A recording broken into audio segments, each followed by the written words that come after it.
You gotta admit, Nephilims are a rather interesting species. In biblical lore, they were referred to as giants. Not like Goliath over here, but actual giants from like Greek mythology. In various other worlds, Nephilim, along with Cambrians and Nephilim, are among the strongest species to ever exist, due to their immense potential and capability for endless growth. In Supernatural, Nephilim are considered an abomination.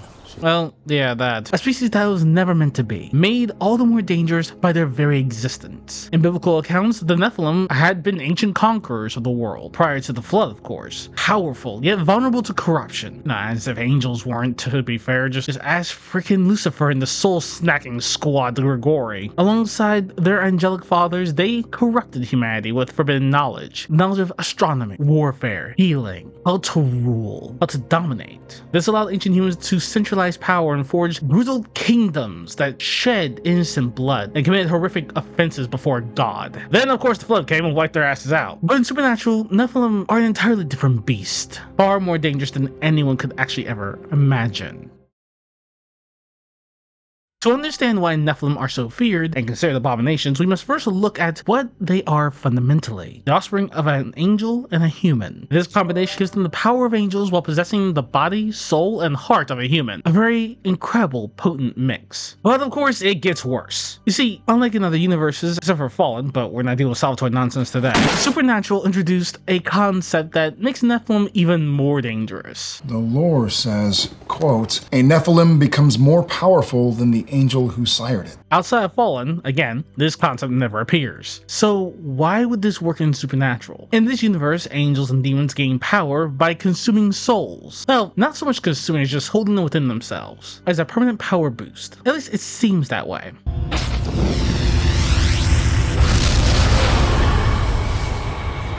That is until they're released.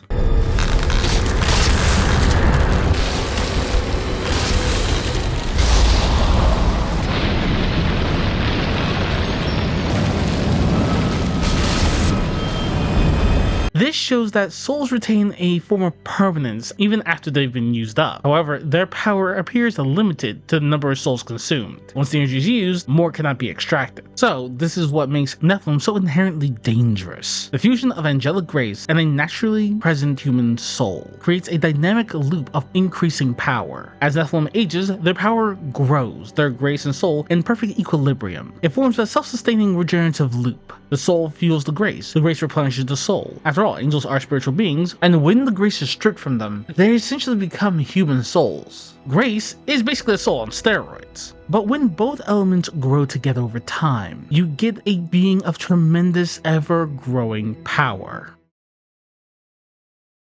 Nephilim can be immensely strong. Take Jane, for instance. Though not seemingly formidable, she did physically overpower both Castiel and Metatron. Now, of course, I must add this. Castiel was still recovering from a wound that was inflicted by Crowley in The Great Escapist, the events that happened before this one. But even at full strength, the fight might have actually ended the same way, needing him to go a little bit of poke or right into her neck.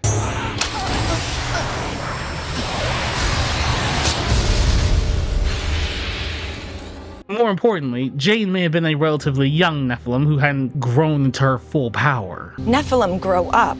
They grow into their power, and then entire worlds die. Now, ironically enough, this is significant. Angels in Supernatural are powerful beyond human understanding. Zachariah even claimed. This isn't the first planetary enema we've delivered. Suggesting prior apocalyptic events caused by angels. Lowering angels like Hail, for Pete's sakes, created the Grand Canyon, and Seraphina granted Adam immortality. These examples hint at what even the lesser angels are capable of. So if Hail could do that, what might Jane be able to achieve if she fully matured? For all we know, she may have even had the wings like Jack, enabling her to teleport, but we don't know that. And when we go with the idea that a Nephilim always grows more powerful than the angel who sired them, when you look at the angelic hierarchy, you have cherubim, standard angels, mid-rank angels like Anna and Zechariah, followed by the higher orders such as Seraphim, and Naomi's unknown rank, Gadriel's tier, and then the archangels. So if she was just the child of a standard angel, and yet still managed to manhandle Castiel, I don't care if he is weakened. That's terrifying. And if that's the case, and Nephilim do follow a linear progression of power, starting stronger than their angelic parent and then continuously growing, well, frankly enough, Jack himself, an arch Nephilim, exemplifies this very idea of exponential growth, ultimately capable of destroying worlds. I mean, you know how Chuck is when it comes to his toys. And supernatural hybrid is forbidden by heaven's highest law. Father has wings, mother's a primate, and this child has a human soul mixed with angelic grace. And that's dangerous. Nephilim are forbidden by the oldest laws in heaven. But are they? But let's be entirely honest. The law states that a Nephilim cannot be allowed to live because of their growth in power, as we've already established. But here's the thing. The law is a little bit janky when you think of it. Because unless the Nephilim just happens to be an arch Nephilim, which is capable of creating a pulse of energy so strong that it makes all of heaven go, what the hell?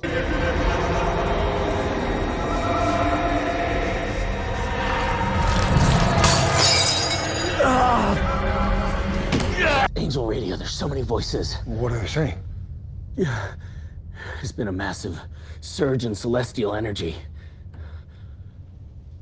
A Nephilim has come into being. Nobody knows about their existence. It's a bit weird, isn't it? Let's go even further. Let's analyze the timeline. Let's look at this claim that this is one of the oldest laws of heaven. So, if we go with Adam, and I mean the first man Adam, from the 15 year of 17's nonsense. According to him, humans have been around for around 300,000 years, give or take. Meanwhile, heaven and angels are at least billions of years old. Why then would the Nephilim rule be among the oldest laws if humans came long after angels? Heck, long after the soul. It doesn't add up. Also remember, Chuck left heaven after writing the words of God before the Great Flood. So it's unlikely that Chuck created the Nephilim rule. I mean, he could have, don't get me wrong, he is a writer, but doesn't really fit the MO. Another candidate, ironically enough, would be Michael. You see, after Chuck left, Michael and Raphael took over heaven, because Lucifer was in the cage and Gabriel had said, "Sayonara, suckers." So with that in mind, it would make sense that Michael is the reason why this is a thing. Think of it. He created the Christian religion to try to bring Chuck back. He was the obedient son, the zealot, you could say, and capable of disobeying orders, even when they would benefit him. We know that the intelligent division of heaven shaped angelic beliefs, reprogrammed them to whatever truths Michael wanted. The question would be, why would they outlaw Nephilim? If it wasn't something that Chuck did, or Chuck wrote down as a law, because let's be fair, he could literally just snap his fingers and Jane and Jack would have just been destroyed, why outlaw Nephilim? Competition. A Nephilim's exponential growth would eventually allow them to challenge heaven's authority, such as Michael's, perhaps even Chuck's if given enough time. That threat would undermine Angel's loyalty to heaven, and Michael couldn't risk that. So this also comes to an idea that if there were so many Nephilim running around during the beginning, perhaps the flood itself was not actually Chuck's doing. Instead, it may have also been Michael, by using death.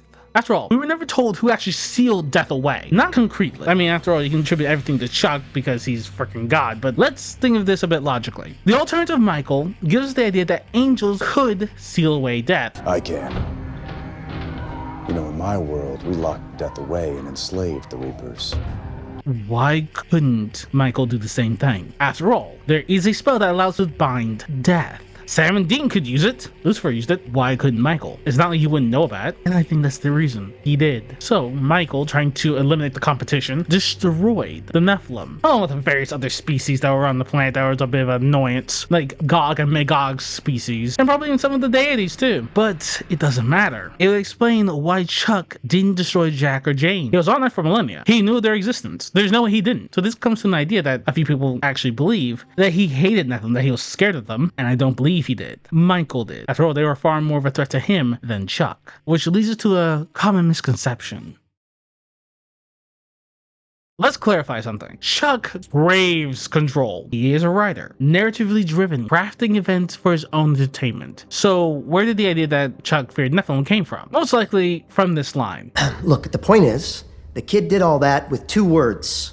What's next? He sneezes and whoops, there goes India? I don't know, maybe. But this is bad. Like, me-level bad.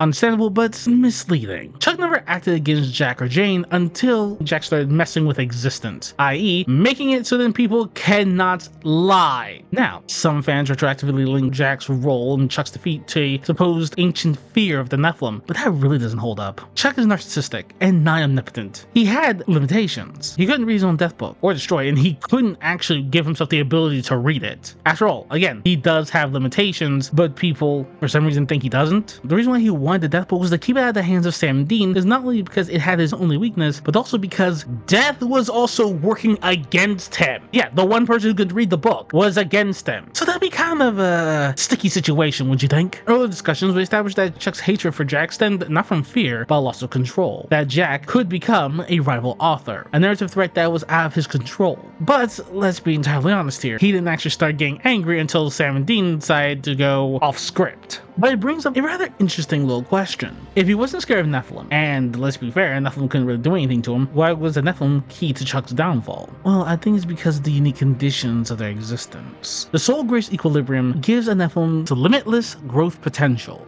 But let's take Jack's power, already a perfect fusion of grace and soul, combine it with the hearts of the Grigori, which also had grace and soul within it, and Adam's rib. And as a result, he becomes the metaphysical supernova, a destructive force even Chuck couldn't escape from, or Amara. But for this to happen, the many elements had to align, but that's a topic for another time. At a deeper level, this outcome was practically inevitable, because let's be entirely honest, you forbid anything from someone, they're going to do it even more. Chuck's attempts to control everything with his seal of Amara created a cosmic imbalance, an imbalance that sought correction, which formed into the balance of human and angel, soul and grace. The divine spark of Adam, each forbidden yet crucial, converged to force Chuck to judgment, to pay for what he had done.